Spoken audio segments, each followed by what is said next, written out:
So I'm Joe Fisher. I'm a physician at the Toronto General Hospital. I did my medical training here in this building.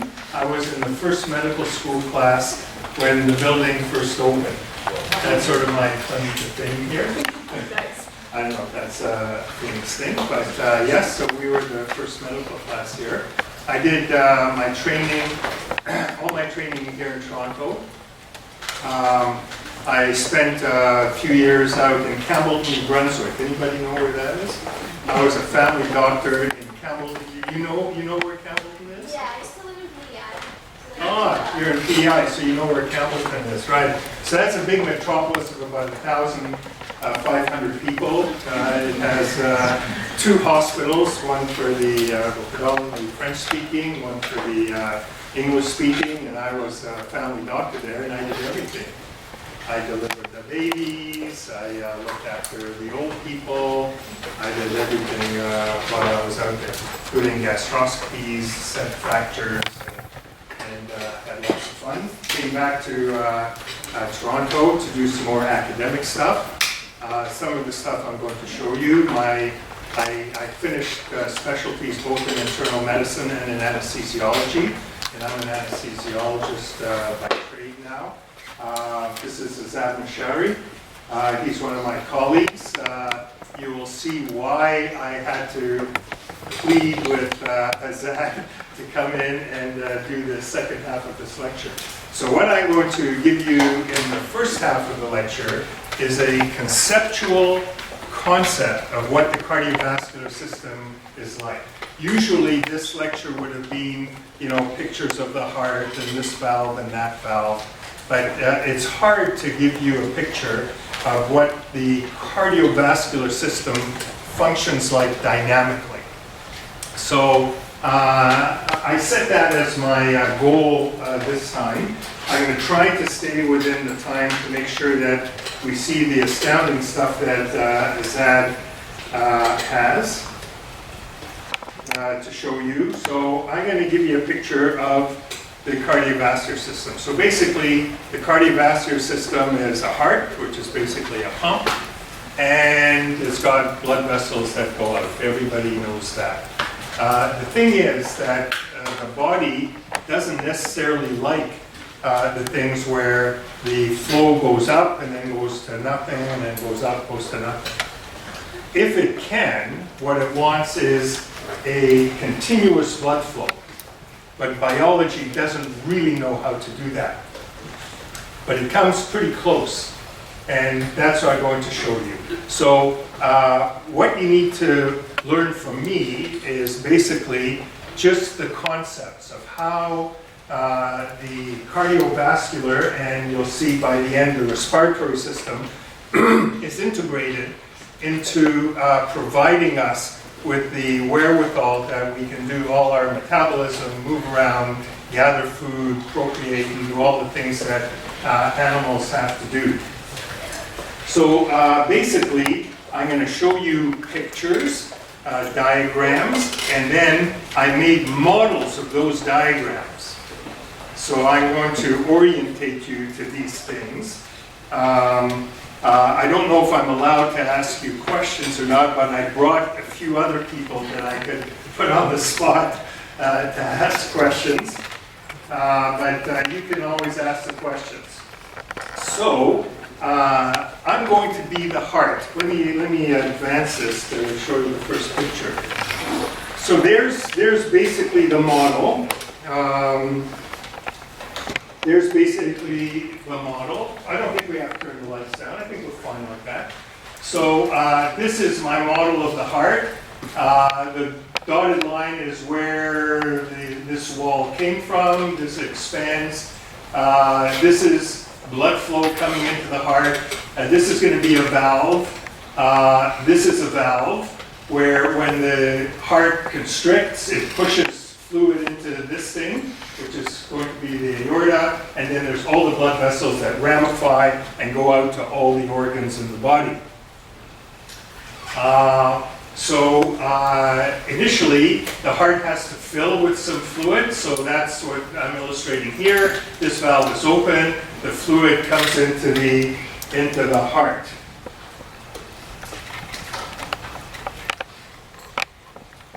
So then the heart begins to contract, right? So as it contracts, it pushes some of the blood that was in here backwards and it closes up the valve. Okay? Not hard to understand. And by the way, you'll have access to all these slides. And we're filming this and we're going to put it on YouTube if we're allowed to, so you can review this lecture or tell your friends or like it. And have it go viral. Everybody on the planet probably wants to know this. So you may laugh, but what I'm showing you, I would guess that about less than 5% of my residents would understand this the way I'm teaching you this. By the time my 25 minutes or so is over, I think you'll have a good idea not only how the cardiovascular system works, but how it goes wrong and how you can probably fix it.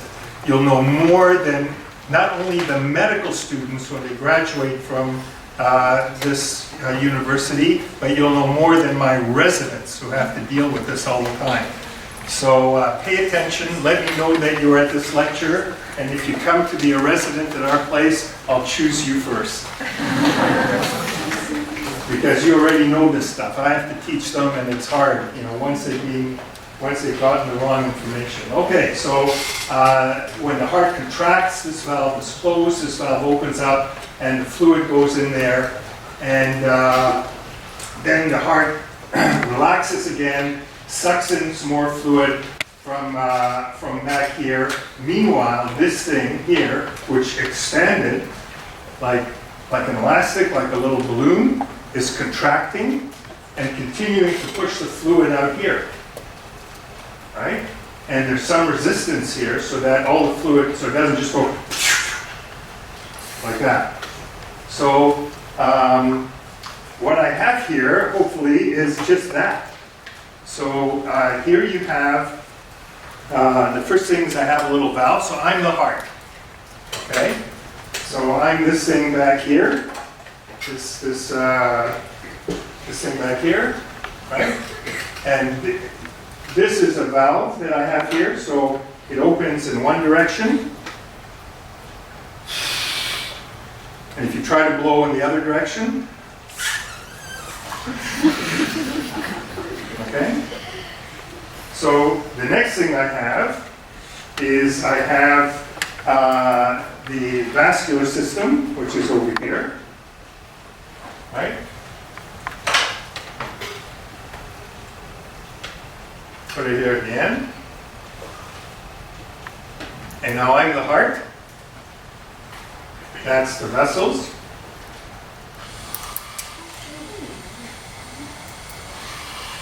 Can you hear that?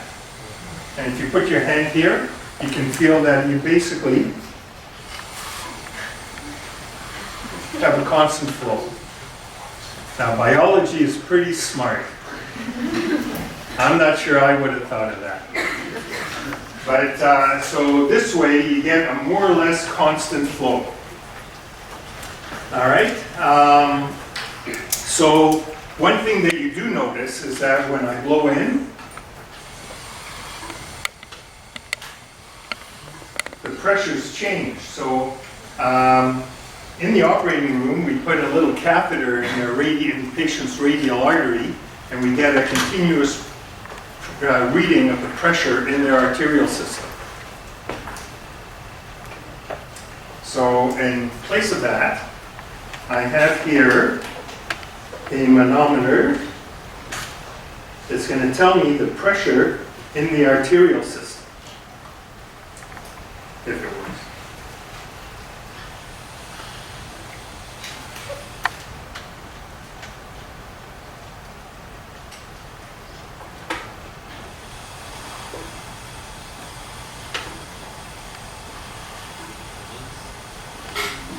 Everybody see that? Those sitting at the front will notice when I blow in and out what happens over here.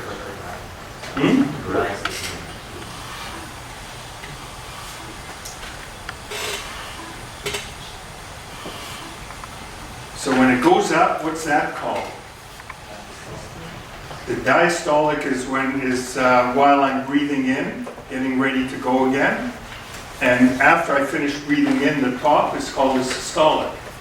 So when you're measuring the pressure in your arm, and Arthur told me that you have a lab doing that, that's the difference between the systolic and the diastolic pressure. That's not necessarily the flow that is going to your tissues, right? If you feel that again, it's pretty well relatively low. All right, so that's called the pulse pressure, the difference between the diastolic and the systolic pressure. The other thing that determines what the pressure is there is how fast it's bleeding out.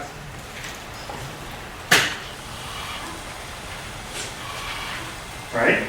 So if I take a little clamp, which I have here, and I increase the resistance of it bleeding out,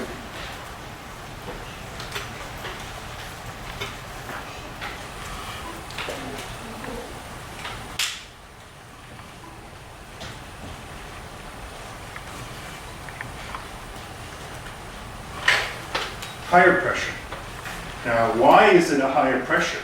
Not because the resistance is up. It's a higher pressure because the balloon fills more. The resistance doesn't increase the resistance to flow and increase the pressure. It actually just causes more gas and more blood to accumulate in your aorta. So that's this vessel over here. That is what determines it. This just determines the outflow. The pressure in here is your blood pressure. And those of you who don't know much about this, I can assure you neither does about 90% of the medical students. So that's sort of the end of my talk. I hope that you now understand how the cardiovascular system works. Any questions? No? Well, that's it. It took me years before I figured that out from all the stuff that's in the books. So now that you're all up to date in all of this, what I'm going to do is I'm going to, who wants to be a doctor in here? Okay, so I'm giving you a head start. Now you're going to know how to treat people. Let's look at some of the diseases. So the first disease I'm going to look at is heart failure.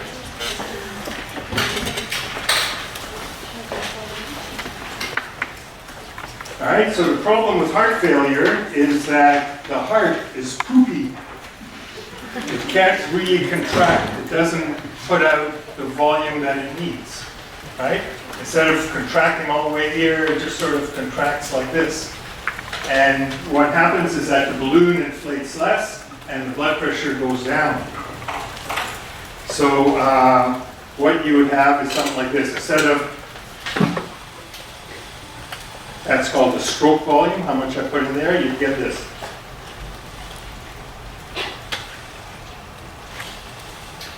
Because the heart is poopy. Okay? How do you treat that?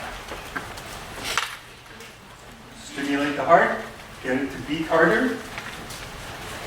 Or if less was going to, if you had less coming out of the heart, you had increase the resistance, more would accumulate in here, and you get a better blood pressure to perfuse the other organs.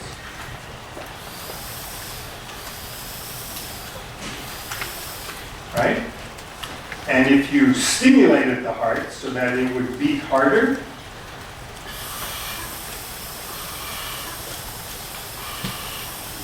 there's your treatment for heart failure. Any questions? Yeah? What's it called? How much pumps in? Stroke volume. Stroke? Stroke volume, like in a piston. It's stroke volume. All right, so that's heart failure. There's another disease. Just want to make sure I get through all these so that you have enough time for the other stuff. So there's shock. What's the problem with shock? Well, there's too much outflow. So I just took off some of the buttons. We'll have all this open.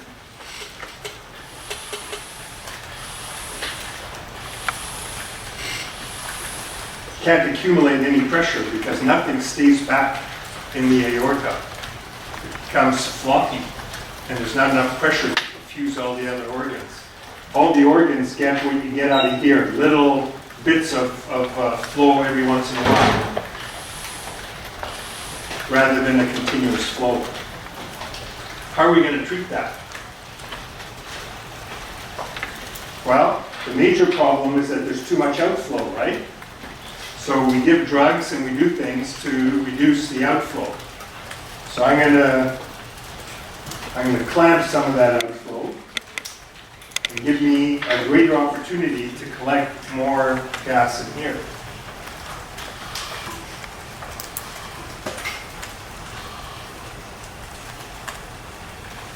So now you know how to treat shock. You know how to treat heart failure. All right. Next disease is aortic stenosis. So this valve does this. But sometimes this aortic valve gets sick and those leaflets don't open enough. And the heart has to push the blood through that valve that's completely constricted down. So I made a little plug here, I drilled a little hole in it. So to give me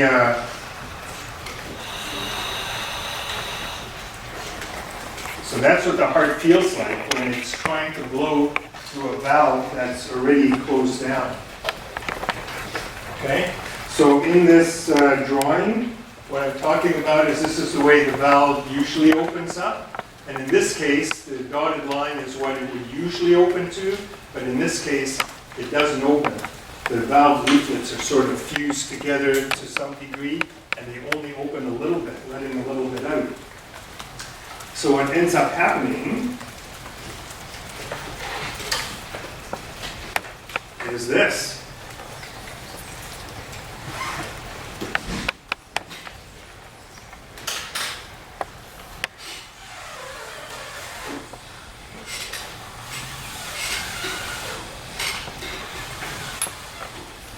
That's exactly what the heart is doing. It's trying to push all the blood through a small orifice instead of a wide open valve. So how much gets out? Very little. How much does the aorta expand and increase the pressure? You can see.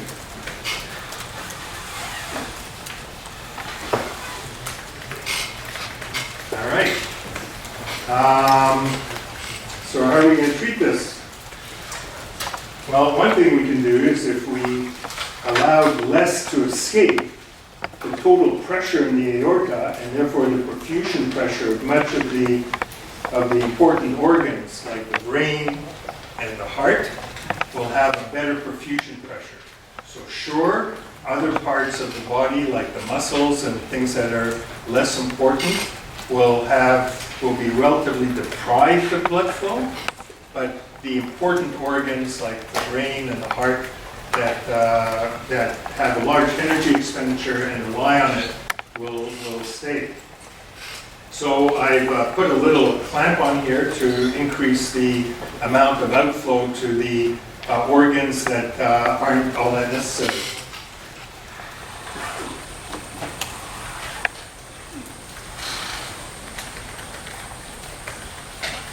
Any question about that?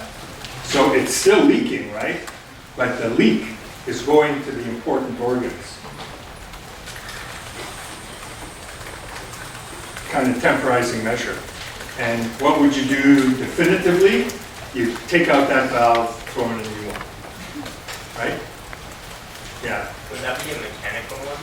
It could be a mechanical, it could be a biological from another animal, like a pig, that they put in.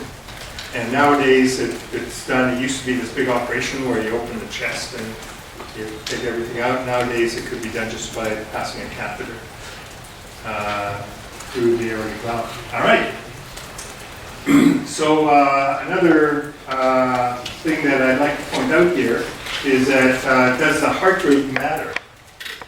Okay, should it be fast or slow? Anybody have any ideas? Rafe, what do you think? You weren't paying attention, you were looking up. I think it should be fast. It should be fast. Don't know. Yes? Hmm? Neither. Well, you can't have neither fast or slow. It would depend on what you're doing, like if you're resting, like you're exercising. Right. But let's say we're just at rest now, and we want to optimize the flow through this small hole. Am I better off breathing faster or breathing slower and longer? Slower. Yeah.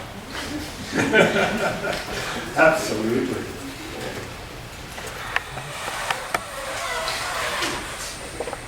But if I do, it's pointless. Nothing goes. So you see, you already knew. All right. What am I going to show next here? That's the aortic stenosis, aortic regurgitation. So here's the problem with this. So now you have the aortic valve, and it opens up during inspiration, during contraction of the heart. But the problem is that when the heart is relaxing and wants to get new blood coming in there so it can push it out again, some of this blood leaks back. Right? So whatever leaks back can't go forward. And not only that, but it deflates your balloons. So your pressure goes away.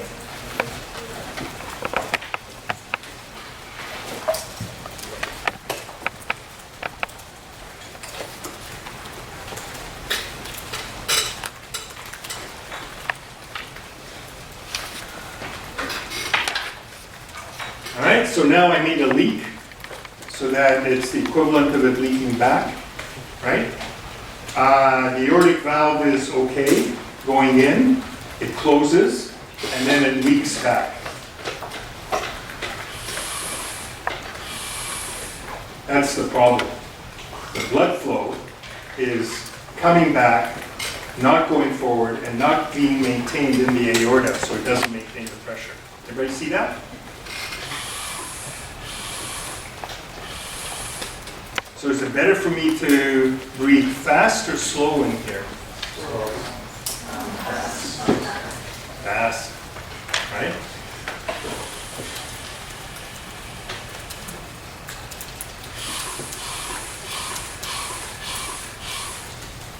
Fast better.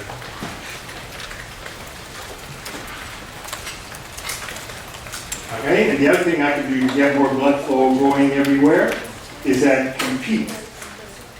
Like it's going backwards. If I reduce the resistance here, there's less competition for it to go backwards, and most of it will go forward, or a lot of it will go forward. So I just basically unclamp that. All right, so the last thing I'm going to tell you, so we looked at the pulse pressure, and what should be the determinant of the pulse pressure? Well, it turns out that the pulse pressure depends on how stiff your aorta is. So here I put extra stockings on this to make sure that it's a little bit tighter. And for the same breath size, for the same stroke volume, for the same heart going in, you have much higher pressure, okay? But the flow is going to be the same, but the pressures are going to be higher. But this is a pulse pressure, and it's due to the fact that your aorta is stiff. What kind of things cause the aorta to get stiff? That's an advanced question. Yeah. Cholesterol buildup? Yeah, exactly. Aging, cholesterol, Coca-Cola, hot dogs, all the good stuff that accelerates smoking cigarettes. Yeah. And calcium too, right? Yeah, calcium deposition, that's part of the inflammatory process, and that stiffens the aorta. So for a given amount of blood that the heart pumps into the aorta, the pressure goes way up, and that gives you the high pulse pressure in older people. So I'm pretty well done here. So there's the stiffer aorta, okay? And it doesn't matter how much resistance you have here, right? Except that there's a bigger outflow. And how do we treat this thing? We do the wrong thing. We reduce the resistance here. Because the reason I'm saying it's wrong, because that's not why the pressures are high. The pressures are high because the aorta is stiff. The best way to treat them is put them back in time and tell them not to drink the Coke and eat the hot dogs. And one consequence of all of this is that, like every muscle, the heart starts to get bigger and fatter. And it's good for your muscles when you do that. If you're lifting weights, it's bad for the heart because it's that much harder to get the blood flowing into a heart when the muscle is all, we call it hypertrophy, it's all thickened. So the whole system here is that this is the system I've been showing you, but there's a parallel system. See, the problem is that once you've used up all the oxygen that you're going to use from the body, you need to get it back to the lungs to recharge it. And you basically have the same parallel system working here. You've got another ventricle, which we call the right ventricle. It goes into a pulmonary artery, which is the equivalent of your aorta here. It goes through the lungs, picks up the oxygen, gets rid of the carbon dioxide, and the cycle continues. So these are I've just thrown on here just so that in case you're going to tell them about the names of the arteries. This is called the tricuspid. It's the equivalent of your mitral valve here. It's the one that lets things into the ventricle. This is the aortic valve. Its analogy here is the pulmonic valve. The pulmonary artery is like your aorta. It goes through the blood vessels and goes in here. This is basically diagrammatic of the lung. When you go out right to the outside of the lung, it breaks up into these small, tiny little saccules. And the research that I do is basically I sample the gases from all these little saccules that are all in the periphery, and I work my way back to calculate what's happening in this complex system, which is basically a compilation of your right ventricle with the pulmonary artery going out to the lungs and the blood coming back and then being pumped out the aorta. And Azad will show you all these. Don't worry about these pictures. I'm just giving you a heads up on what Azad's going to show you.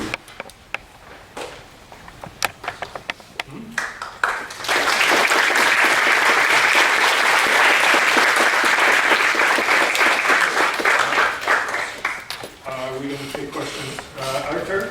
Right here. Can we take questions now? Or Maybe we'll take 2 questions and then we'll see how much time we have at the end for more questions. Okay, 2 questions. Yes. What are different gases that you can see other than oxygen and CO2 that come out of that?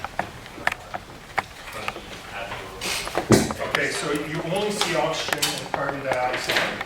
And there's nitrogen, but the nitrogen is sort of an inert gas. It goes in and it goes out. Nothing happens to the nitrogen. It's just a carrier gas. So are you looking at concentration? I'm looking at differences in concentrations of the carbon dioxide and oxygen. And like everything else, if you want to find out how deep the well is, you drop a penny in, right? You have this little provocative, you listen to see when you hear the little plop. And we do the same thing. We change the concentrations of what people breathe, and we look to see how it comes out, and we can calculate back to see how much blood is flowing through there and various other things. Yeah? I have another question. You said about with heart failure, you would block, you put this thing like a ceiling on the block. So that would just be like you blocking with your heart and stuff like that? Well, yeah, blocking, increasing the resistance to many of the other organs, like the muscles, things that aren't as important for sustaining life. If you wanted to treat someone with heart failure, like just like on the side of the street, you like or something like that, stop blood flow there? Okay, so, all right. I need to deal with that later. That doesn't have a 1-sentence answer. That's a complicated question. It's a good question, but it's too complicated for me to answer in 1 sentence. Anything else? Yeah? In real life, how would you increase and decrease resistance in the... Yeah, so we have drugs. We have drugs that actually affect the resistance in the blood vessels. So we would infuse or prescribe, taking orally some of those drugs. Usually these patients are quite sick and they're in the hospital. We have intravenous access and we would infuse them. We have some pumps to increase their resistance. And but it's a two-step process. The other step is we have to increase the output of the heart. And unfortunately, the heart is like a tired horse. And unfortunately, we have to whip it to get it to perform enough to keep the rest of the body alive. And we sometimes cause harm to the horse because it's trying its best and we're whipping it on top of that.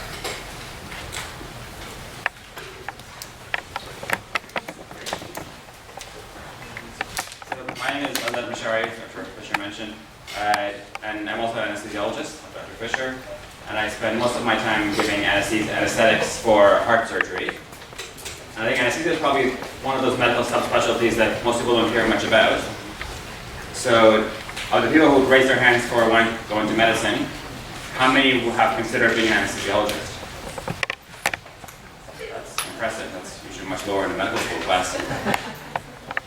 So a lot of what we do in anesthesiology is obviously make sure the patient is asleep and comfortable for the duration of surgery, make sure they're not feeling any pain. But the bulk of our work is actually keeping the patient alive under surgery.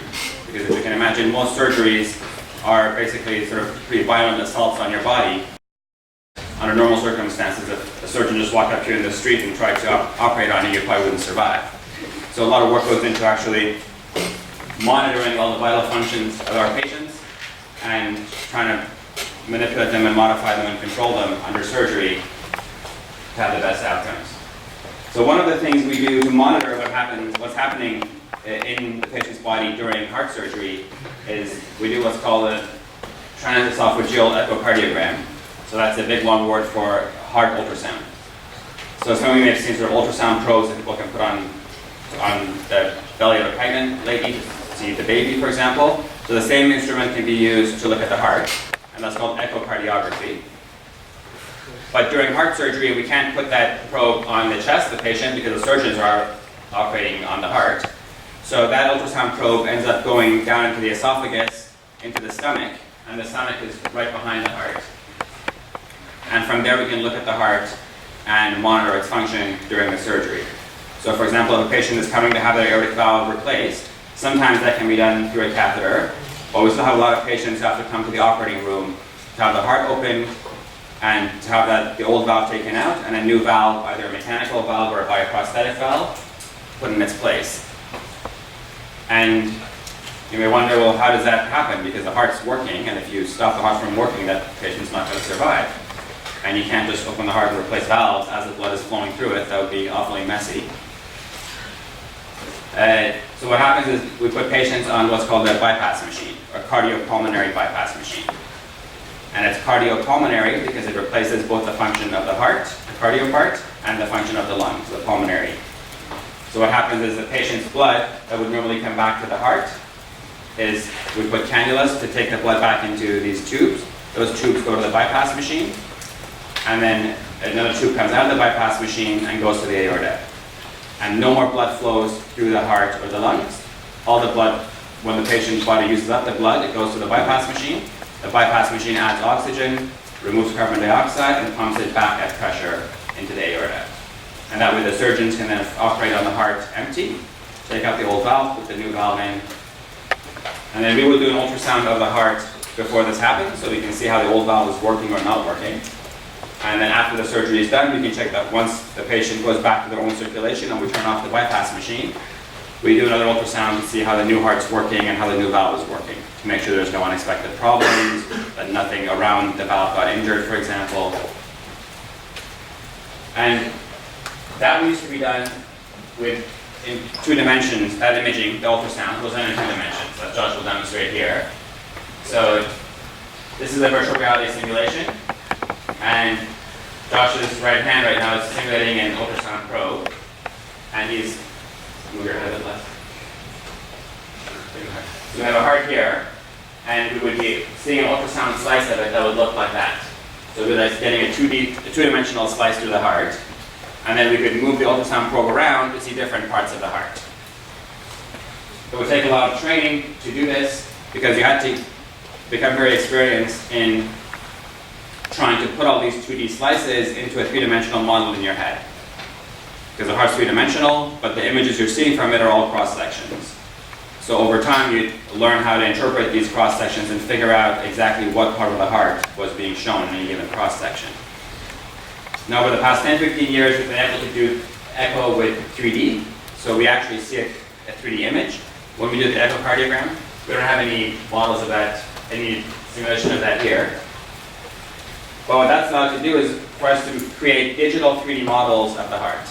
And we use both 3D ultrasound for that, but also the models I'm going to show you are done with CT scanners. So CT scanners or MRIs also generate three-dimensional models of the human body. And specifically, we look at CT scans of the heart. So this is from a normal human heart. So this was a real human being that had a CT scan. And we took the CT scan and we made this model of their heart. It's just life-size. And does anyone notice anything unusual about it? It's what? Colored. It's colored. The real heart is colored as well, just not this brightly. It's not black and white. Anything else?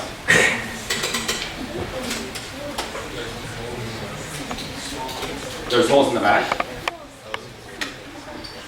It's smaller than what some people might expect. But also if you see pictures of the heart, it kind of looks like a lump of muscle usually. But this one is not, because this is actually the negative space of the heart. So we've taken away the muscle in this model, and these are all the chambers inside the heart. So this would be like if you take a heart and fill it up with wax, and then get rid of all the muscle, this is what you would have left. So this makes it easier to actually see the connections between all the chambers of the heart. So some of these models in the virtual reality space are like this, which are called blood pool models, because what you're seeing is the pool of blood. You're not seeing the muscle. And then we have one that's a myocardial model that has the muscle. So with the muscle, it looks like this. So you can see the connections aren't as clear. You can't see the chambers as easily. So these ones are life size, this one is double size. I'm going to use this for demonstration. I'm going to pass these small ones around. So feel free to look at them. These also come apart. So you're welcome to take them apart as long as you put them back together. So let's start this one here.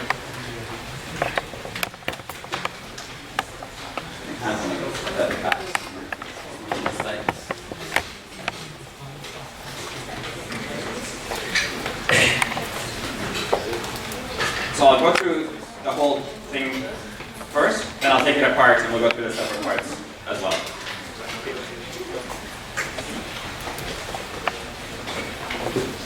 We'll just do the whole model there. So this virtual reality simulation is best appreciated if you're actually in the VR space. So after the lecture, some of you will have a chance to actually come and see it. Unfortunately, we can't do it for everyone. But if you're especially interested, come down and we'll try to get you to have a look at the space inside the VR simulator.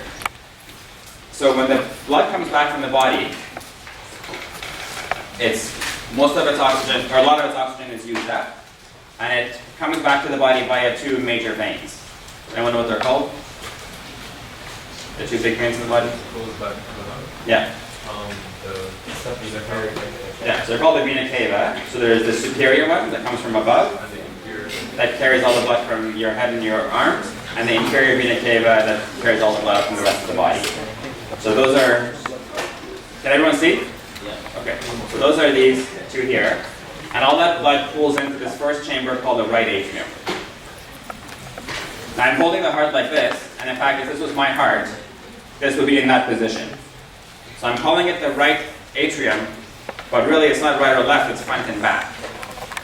So a lot of the terms we use in heart anatomy are very disorienting. They assume that the heart's positioned like this. This is called the Valentine position, because it's this vertical shift of the heart is having two lobes. But in fact, the right atrium is in front, and what we're calling the left ventricle and the left atrium are in the back. So we'll get to those later. So the blood comes in from the inferior vena cava and the superior vena cava into the right atrium. And then it passes through the tricuspid valve, which would be where the boundary between the light and dark blue is. And it goes into the right ventricle. From the right ventricle then, when the right ventricle contracts, it pushes the tricuspid valve closed, as you saw in Dr. Fisher's presentation. And it opens up this valve here, that's a pulmonic valve. And this is the pulmonic artery. The pulmonic artery comes out and immediately divides in two. Why does it do that? Because you have two lungs. So one goes to the right lung, one goes to the left lung. So it branches out. Fortunately, we couldn't print the whole thing because then it would be a giant model. But these all branch out, and they go to all the different lobes of the lung and to all the different subsegments, and eventually tiny little branches go to each alveoli.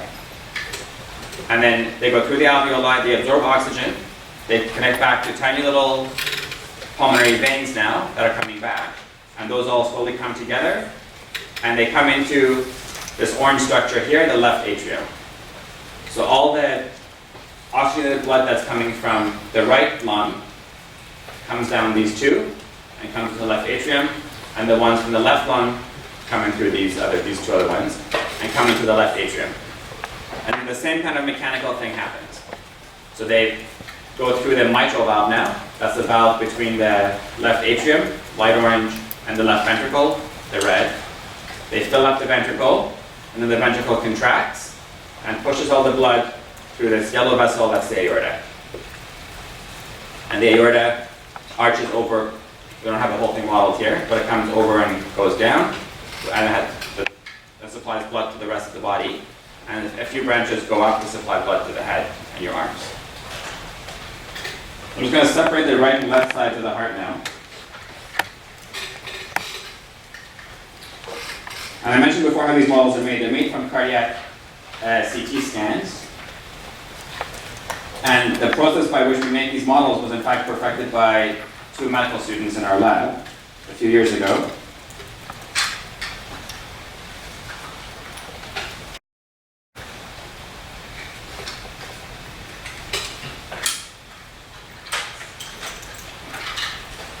Also a little artery here.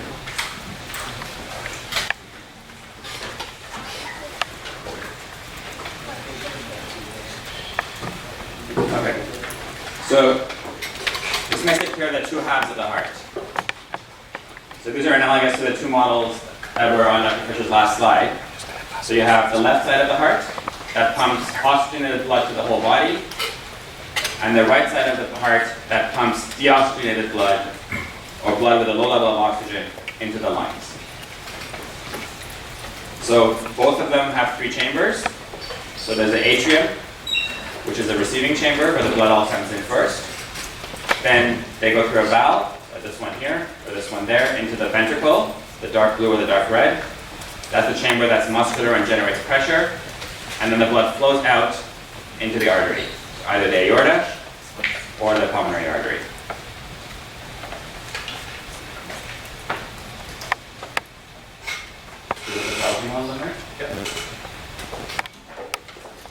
So there's a few differences between the right and left heart. So what's the typical blood pressure? Shout out a number. 120 over 80, that's a pretty common number. So that's the pressure in your systemic arteries, in the arteries in your body, and that's the pressure that's generated by the left ventricle, by this kind of roughly football-shaped muscle. If you were to measure the blood pressures inside the arteries in the lung, which we can do during surgery by passing a little pressure catheter from a vein in the neck, down here, into here, up in here, and then we measure the pressure inside there. Those pressures are around, in the low teens, like 15 to 20 millimeters of mercury. So much, much lower than the blood pressures in your arteries. Because it takes a lot less pressure to push the blood just through the lungs than it does to push it throughout the whole rest of your body. As a result, the right ventricle is much weaker than the left ventricle. It doesn't need to work as hard. Its wall is much thinner, and it works a little bit like a bellows. If you've seen that device that you can use to kind of blow air into a furnace, it's got a little like accordion that opens up and blows out. that's roughly how the right ventricle open works. That's why it's a bit like wedge shaped. The left ventricle has to generate a lot of energy, a lot of pressure, so it's much more like a fist or a football. And it has these bands of muscles that go around that can generate very high pressure when they contract.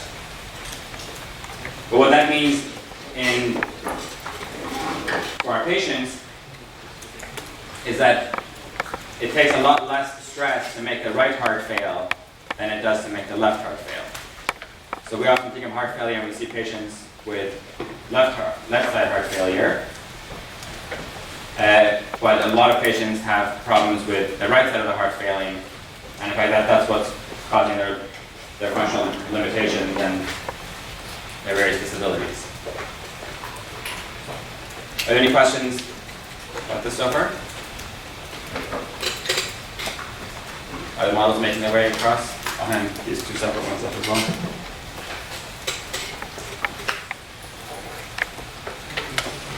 So one group of patients that we have in our hospital are patients who have congenital heart disease. So that means these patients were born with hearts that had an abnormality in the anatomy. So they either were missing a chamber, or some chamber was the wrong size, or chambers that weren't supposed to be connected had connections between them. And some of the most extreme ones are hearts where those two parallel circulations that we saw, the left and the right side of the heart, don't connect to each other. So they have one side of the heart that takes blood from the body and pumps it back to the body without going to the lungs. And the other side of the heart takes blood from the lungs and pumps it back to the lungs. And those two sides are not properly connected. Now what happens if those two sides are totally separate, then as soon as the baby is born, they don't survive. But usually in the cases of where people survive, there's a hole somewhere that's allowing the blood to mix.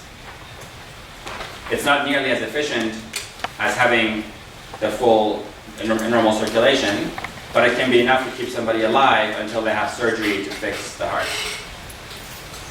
So I'll show you a couple of models that are from patients who've been born with these problems and have had some surgeries to fix the heart, but the hearts now function reasonably well, but they're still not, they have different sort of organization and anatomy than the normal heart.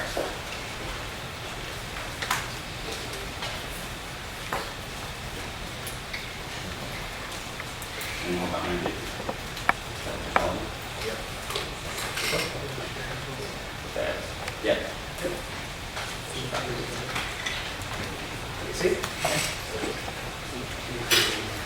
So this one is called tetralogy of Fallot. And tetralogy because there's sort of four abnormalities in it that all connect together. With this one, the general connection of the chambers is relatively normal. And in fact, the main problem is a bit hard to see.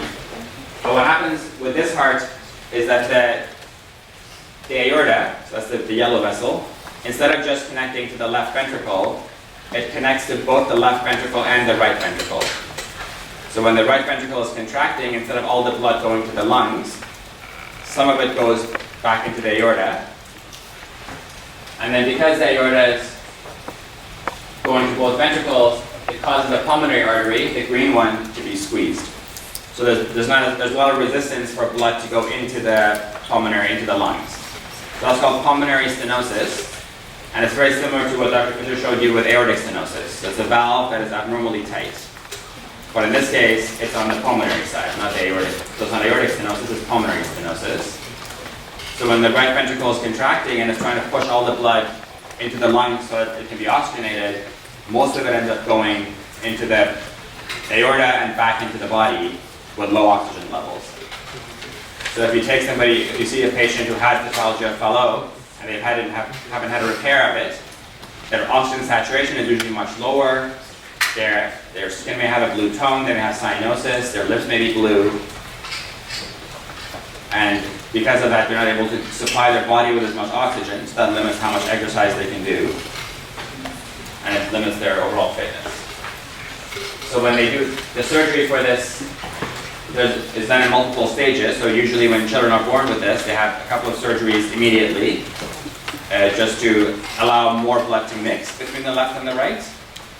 But finally they have a surgery that actually returns their circulation into a normal pattern. So you have a full, what's called a serial circulation with no intermixing. I'll show you one other model. I have the contents. Okay. So what do you notice about this heart? That's unusual. So that's the back of it.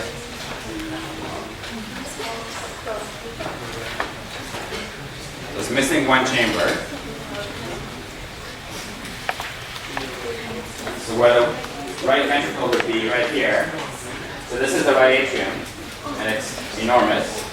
As you can see compared to the left ventricle. Yeah, just hold it out in front of you.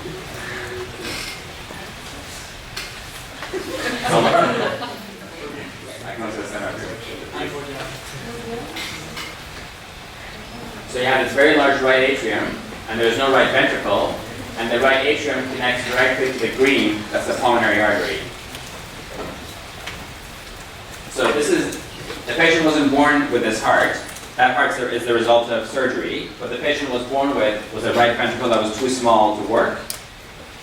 And with multiple surgeries, the surgeons connected the right atrium directly to the pulmonary artery. So now there's no right ventricle pumping blood to the pulmonary artery. The blood is kind of just flowing passively from the veins into the right atrium, into the lungs. That's possible on the right side because the pressures in the lungs are very low. You couldn't do that with the left side. If the left ventricle was missing, you couldn't just connect the left atrium to the aorta. How do you prevent regurgitation? That's a great question. So, what prevents regurgitation is a valve that is an artificial valve that is put in between the atrium and the pulmonary artery. So the same kind of valve that they would use to replace a valve that's stenosed or leaking, the same kind of valve can be used in this situation so that it prevents regurgitation. Now because that ventricle was missing, over time, the right atrium had to handle the whole volume of blood that was flowing through, and it grows larger and larger, and that's why it became so enlarged, because it's bigger than the left ventricle, which is the red stripe there.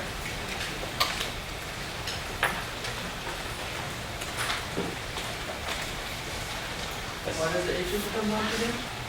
So there's two reasons. So the main reason is that